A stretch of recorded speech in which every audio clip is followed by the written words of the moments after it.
मामला नहीं है। हम यहाँ खड़े हैं तो अपनी तरक्की के लिए, अपने विकास के लिए, अपने काम के लिए, अपनी आने वाली नस्लों को अच्छी नस्ल देने के लिए। कल आने वाले आपके बच्चे आपको पूछेंगे कि हमको आने वाला भारत कैसा दिया। आप स्टेट में बीजेपी के साथ अलायंस करते हैं और नगर परिषद चुनाव में बीजेपी के खिलाफ लड़ते हैं।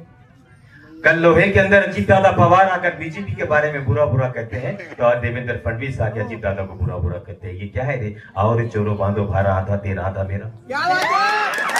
हमें लड़ाने की सियासत करते हैं। युति वाली बात है तो युति की बात। जब कुछ लोग जानते हैं कि कुछ लोगों के जाने से ऐसा लगा था हमारा अंधेरे के अंदर के कांग्रेस खत्म हो गई, क्या बोलते शरीरी को, लेकिन हिम्मत नहीं हारी। कहते हैं कि हिम्मत मर्दा मदद है खुदा।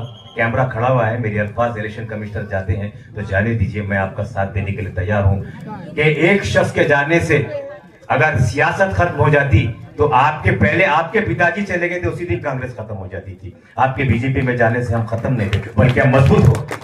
जब जगह में एक ऐसा चेहरा तो हमको पता चला कि जो कभी भी करवट बदल सकता है, क्योंकि इस रुपये का जो सिक्का होता है बाजार में दोनों तरफ उसी वक्त चलता है जब उस तरफ दोनों का सिक्का गवर्नमेंट का लगा।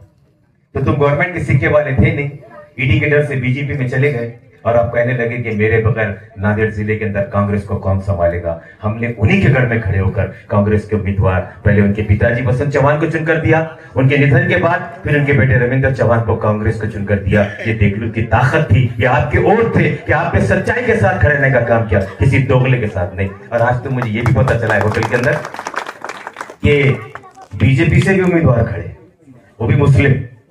अफसोस हुआ मेरे को, मैंने बोला ऐसा कैसा नहीं पैसे मिले होंगे ना, बोले उनको खड़े रहने।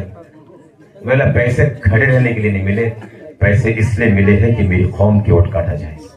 तुम्हारे वोट काटने के लिए उनको खड़ा किया गया है। और खुदा ना जिस दिन तुम्हारे वोट कट गए उस दिन आने वाली तुम्हारी नस्लें कट जाएगी, तुम्हारे आने वाला कल का वक्त कटेगा, तुम्हारे आने वाले कल की तारीख मिटा दी जाएगी। फिर यही कहेगा तुम्हारा बच्चा बड़ा होकर के तारीख की निगाहों ने वो नजारा भी देखा है। मेरे माँ बाप की गलतियों ने हमने ये हालात भी देखे हैं। एक तिनका था जो बहा कर लेकर चला गया, अरे हम तो उसकी उम्मत है जो हवाओं के विरुद्ध बदलती थी। तुम्हें बिगना नहीं, मैं यहाँ इसीलिए खड़ा हूँ, मैं इतनी देर से तखीर कर रहा हूँ क्योंकि मैं कभी वोट नहीं मांगता। नीलमवार साहब जी कहा यहाँ पर देश मोदी सत्तार भाई, सत्तार भाई अच्छे से जानते हैं। मैंने मेरी जिंदगी में मैं भी जिबली हिल की तखरीर कर आ रहा हूँ अजरुद्दीन के साथ, मैंने वहां भी वोट नहीं मांगा। वोट मांगने वाला भिखारी होता है, अबे हम तो हकदार है, हम हक मांगने की बात करते हैं। वोट हमारा फर्ज है, वोट हमारा ईमान है और हमारा हक है, और हमारा हक देने का किसी की ताकत नहीं छीनने, वो हम किसी को भी दे सकते हैं। लेकिन एक बात याद रखिए मेरे अजीज